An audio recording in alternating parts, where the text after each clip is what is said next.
नमस्कार दोस्तों, क्या आप भी अपने देश के बारे में चिंता करते हैं और क्या आप भी चाहते हैं कि अपना देश है वो आगे बढ़ पाए?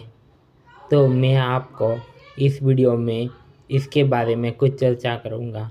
सबसे पहले हमारा देश आगे बढ़े तो इनसे हम क्या समझते हैं कि हमारे देश के नागरिक हैं वो सब सुखी रह पाए और हमारे देश के नागरिक का अच्छा हो सके।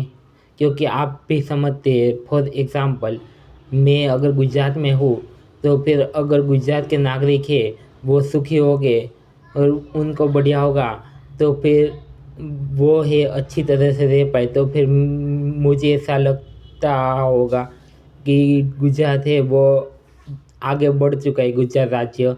तो इस प्रकार से हमारे देश भी आगे बढ़ रहा है। तो फिर इससे हम क्या समझते हैं कि हमारे देश के नागरिक के लिए अच्छा हो। अब दूसरा सवाल ये है, और आपको पता होगा कि हमारा देश है, अगर हम abstract तरीके से सोचें तो देश क्या है।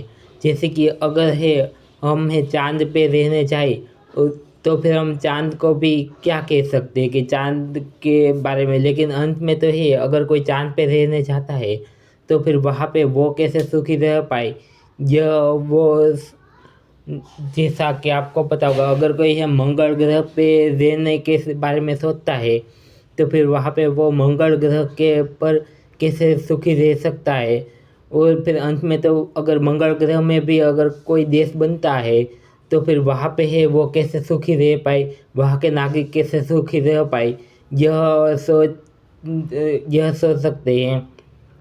तो फिर अब हम सबसे पहले तो देखते हैं कि हमारा जो देश और ये दुनिया है उसमें हम अब हमारा देश को कैसे सुखी रह पाए, हमारे राज्य को कैसे सुखी रह सके। हमारे राज्य में जो लोग हैं, हमारे जो शहर में जो लोग हैं वो कैसे सुखी रह सके। तो दोस्तों उसके लिए आज मैं कुछ ख्याल है वो कहता हूँ, मेरी तरफ से कुछ बातें। तो सबसे पहले, क्या आपको लगता है कि अगर कोई माता के गर्भ में कोई बच्चा है तो फिर उनको क्या नागरिक गिनना चाहिए? और फिर अगर आप सोचिए कि अगर है कोई व्यक्ति डिसेबल है, कि उनके आँख में या फिर उनके पैर में है वो दिव्यांग है, तो फिर क्या उनको नागरिक गिनना चाहिए? या फिर अगर कोई व्यक्ति है कि जिसको कोई अगर अगर वो है बहुत ज़्यादा अच्छा हो, लेकिन अगर ऐसा ना हो तो क्या उनको नागरिक गिनना चाहिए? तो फिर आपका जवाब होगा आप क्या सोचते हो? और अब मैं कहता हूँ कि क्या अगर हमारे जो राज्य है, हमारे शहर है, हमारे जो देश है, उसमें जो पशु पक्षी है उनको क्या हमारे देश का नागरिक गिनना चाहिए, या फिर हमें केवल मनुष्यों को है अपना देश का नागरिक है वो गिने? अगर आप ये सोचते हैं कि हमारे देश के नागरिक है वो सुखी रह पाए, तो फिर आप सोचिए कि हमारे देश में जो पशु पक्षी है, जो जीव जंतु है, क्या वो भी हमारे देश के नागरिक है? तो फिर हमें क्या उनके बारे में भी सोचना चाहिए कि हमारे देश के पशु पक्षी है वो कैसे सुखी रह सके। या फिर हम देश को कोई abstract तरीके के लेके हमारे देश कैसे सुखी रह सके।